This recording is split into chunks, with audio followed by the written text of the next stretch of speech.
Jadi tadi Bapak Presiden sudah menyampaikan ya, saya hanya ingin menjelaskan sedikit dari apa yang disampaikan oleh Bapak Presiden. Kita lihat dari temanya. Temanya adalah ASEAN Matters, Epicentrum of Growth. Jadi kalau kita lihat dari tema itu ada dua elemen besar. Tadi sudah dijelaskan Bapak Presiden. Elemen pertama adalah ASEAN Matters. Bagaimana Indonesia dengan keketuaannya tetap menjadikan ASEAN itu relevan dan penting tidak saja bagi rakyat Indonesia, tetapi juga bagi rakyat ASEAN dan beyond. Jadi beyondnya itu juga ada di luar ASEAN. Kemudian yang kedua, kita ingin ASEAN tetap memerankan peran sentral sehingga dapat menjadi motor, dapat berkontribusi bagi stabilitas dan perdamaian kawasan. Kawasan di sini sudah sampai kepada Indo-Pasifik. Karena teman-teman tahu bahwa kita melihat Indo-Pasifik ini adalah kawasan yang sangat strategis, dan di Indo-Pasifik ini rivalitas juga terjadi sangat tinggi sekali. Oleh karena itu, Bapak Presiden mengatakan bahwa kita ingin menjadikan ASEAN memegang peran yang sangat penting menjadi lokomotif bagi atau untuk menggerakkan agar Indo-Pasifik tetap menjadi kawasan yang damai dan stabil. Itu yang ASEAN Matters. Kemudian masuk ke epicentrum of growth-nya. Epicentrum of growth, kalau kita lihat ASEAN, sejarah ASEAN itu selalu terkait dengan masalah ekonomi. Dan hampir semua waktu itu menunjukkan bahwa pertumbuhan ekonomi di kawasan ASEAN selalu lebih tinggi dari dunia.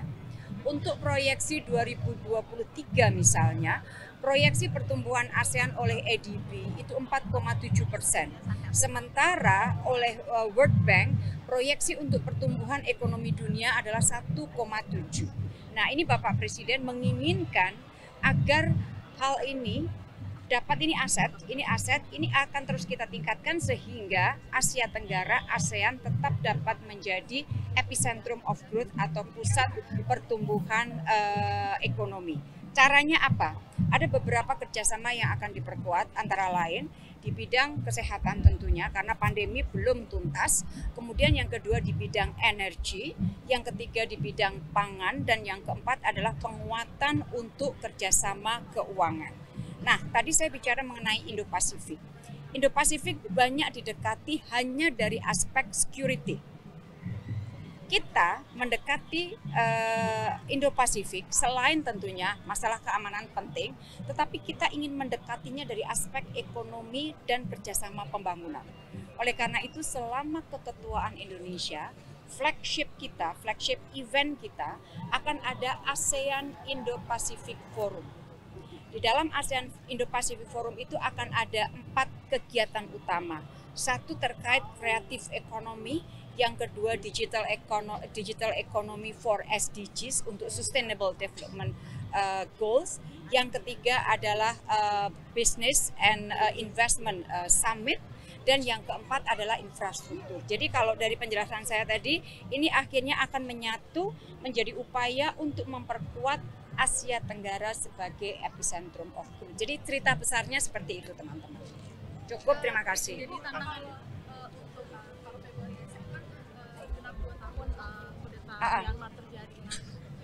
Jadi pertama yang saya ingin sampaikan dulu sebelum ke situ, di tanggal 3 dan 4 Februari nanti, jadi minggu depan, kegiatan tingkat pertemuan pada tingkat menteri sudah mulai.